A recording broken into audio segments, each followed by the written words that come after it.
नमस्कार मित्रांनो, आज आपण जाणून घेणार आहोत आयुर्वेदातील एक अत्यंत प्रसिद्ध मेघ रसायन सारस्वत घृत याविषयी।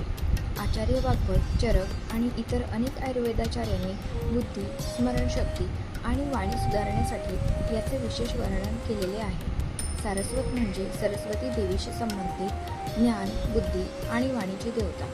म्हणूनच हे घृत मुख्यतः मेंदू आणि मज्जासंस्थेच्या पोषणासाठी वापरले जाते।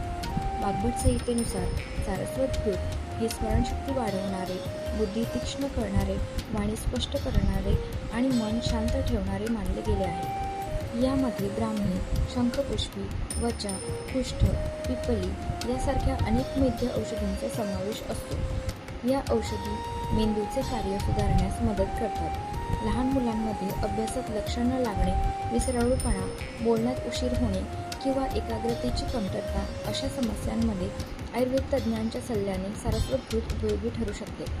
तसेच विद्यार्थ्यांसाठी, जास्त मानसिक ताण असणाऱ्या व्यक्तींसाठी, वाचन अभ्यास करणाऱ्यांसाठी आणि वृद्धापकाळातील स्मरणशक्ती कमी होण्यामध्ये याचा उल्लेख आढळतो।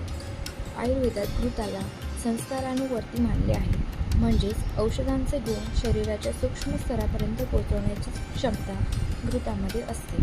म्हणूनच सारस्वत घृत हे फक्त तूप नसून एक प्रभावी मेद्य रसायन मानले जाते।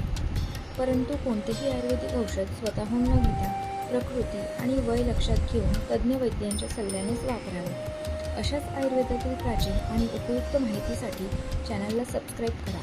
तुमचे प्रश्न कमेंटमध्ये नक्की विचारा।